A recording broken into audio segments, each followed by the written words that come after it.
Greetings, people of Earth. Welcome back. My name is Jax, and today I was going to talk about confirmation bias, but sitting here with my notes and my plan, I really don't want to. And so instead, we're going to talk about should you trust your gut? I just didn't want to today. I will talk about confirmation bias, but there's just something in my brain that's just like, you know what? No, not today. So you'll see that one later. But today we're going to talk about should you trust your gut? Should your feelings lead your actions? What is the right balance between thinking logically and thinking with your heart?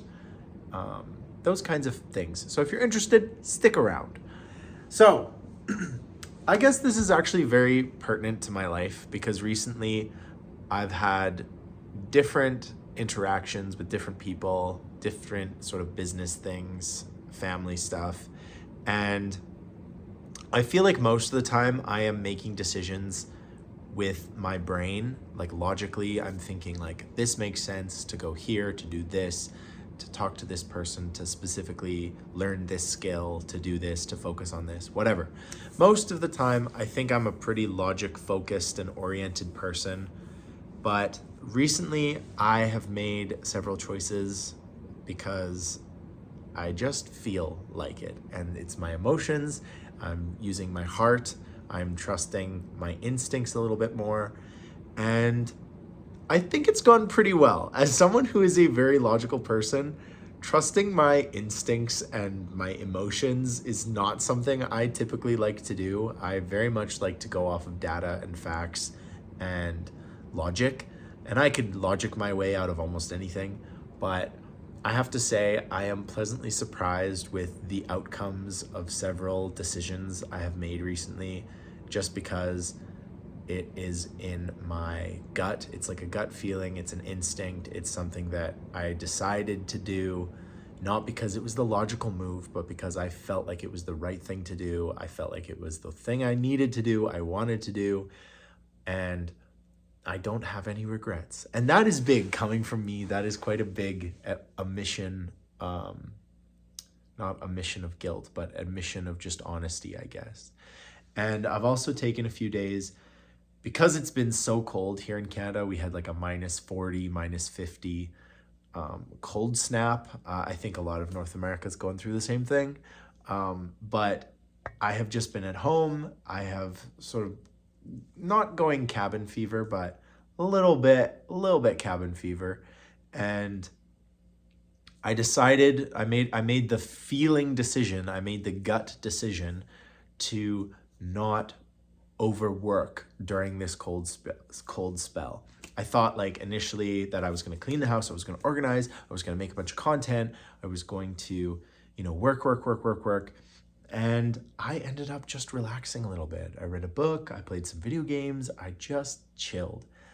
And I would have loved to have gone to the gym a bit more, but it was just it was too cold. Like nobody's vehicles were starting, and the idea of trying to get to the gym and then work out and then hope that my vehicle would start again wasn't happening, especially with like how far of a drive it is to get to the gym and stuff like that.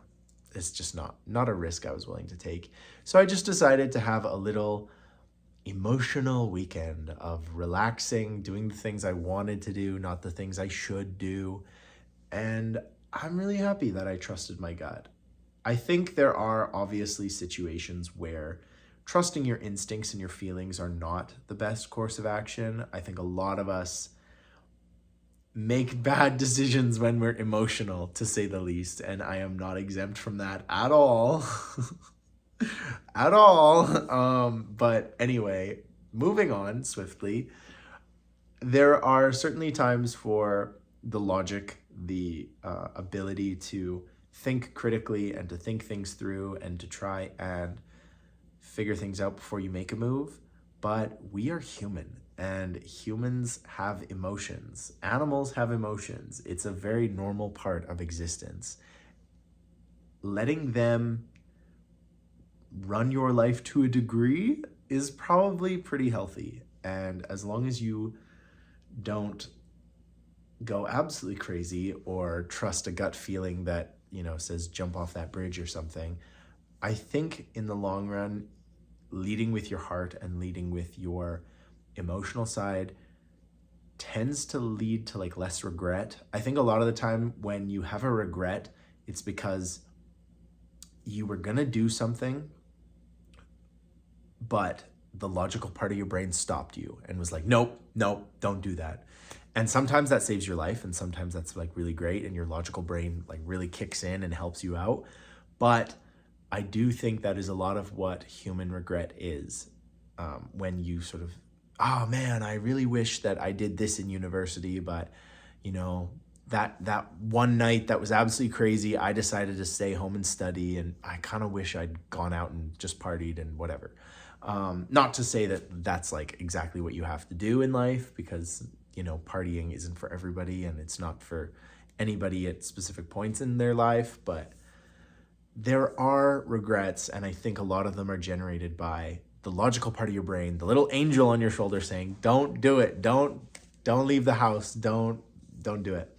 But I think a lot of the great adventures, like when I talk to people who are much older, my elders, my grandparents, all of these people, they will talk about different stories and things of where they decided to trust their gut or trust their instinct, and they just went with it, and they had a great time, they met the love of their life, amazing things happened, they ran into people who then they got an amazing job with, and their career was set up for amazing future. So obviously it's a balance. I preach that quite often on this channel. Life is about a balance. It's about moderation. It's about a little bit of this, a little bit of that, and you've got a beautiful life. And it's about variety and diversity, and having a beautiful life takes a lot.